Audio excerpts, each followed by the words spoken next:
আমার স্বামী নাই, আমার পোলাপানিক দেওয়ার মতো তৌফিক নাই।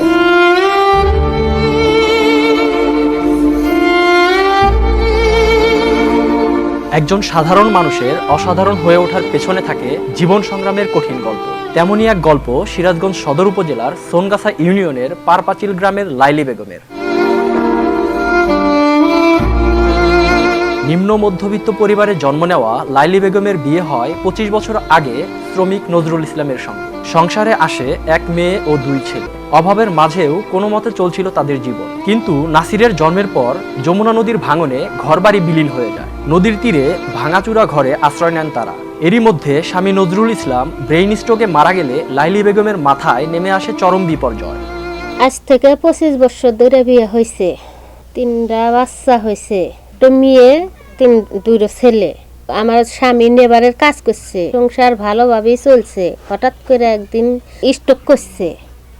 স্ট্রোক করে স্বামী মারা গেছে। 7 বছর ধরে মনে হয় যে আমার খুব কষ্টে দিন যেতেছে, সাগরে বাঁচতেছে আমি। স্বামীহারা লাইলি বেগম 3 সন্তান নিয়ে জীবন যুদ্ধে নেমে পড়েন। মানুষের কথাবার্তা উপেক্ষা করে সন্তানদের মুখের দিকে তাকিয়ে 2টি ছাগল বর্গা নিয়ে পালন শুরু করেন। অভাবের মাঝেও বড় মেয়েকে ইন্টার পাস করান তিনি। কষ্টের কথা ভেবে 2 মাস আগে মেয়েটি ঢাকায় গার্মেন্টসে কাজে যায়। এখন লাইলি বেগম 2 ছোট সন্তান নিয়ে খেয়ে না খেয়ে দিন পার করছেন। আমি ছাগল পেলে খাই, হওয়ার দিয়ে আমার হয় না। আমার মেয়েরও 2 মাস হলো গার্মেন্টসে গেছে, মেয়েরও কিছু দেয়, ওই দিয়ে আমি টুকটাক করে কোনো রকম চলি। মেয়ে তো সারা জীবন আমাকে পালতে পারবো না, সংসার চালাতে পারবো না, মেয়েরও তো বিয়ে দেওয়া লাগবো। মানুষের স্বামীরা কত জিনিস বাপের বাস বেটা বেটিক দেয়, আমার স্বামী নাই, আমার পোলাপানিক দেওয়ার মতো তৌফিক নাই। আমি খুব কষ্টে চলে, আমার দম শেষ ফেটে এসে আমি তো কইতে পারি না। আমার খুব দুঃখ লাগে, খায়াও দিন যা, না খায়াও দিন যা।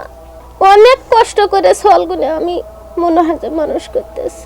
স্কুলে যেতে আর ভালো জামা কাপড় পরার ইচ্ছে থাকলেও পায় না কিছুই বাবা হারা এই সন্তানেরা। এমনকি টাকার অভাবে লেখাপড়াও করতে পারছে না অবুজ ইয়াসিন ও নাসির। আমরা খুব কষ্ট লালন পালন হইতাছে আমার মার কাছে। টাকার অভাবে আমরা পড়াশোনা করতে পারলাম না।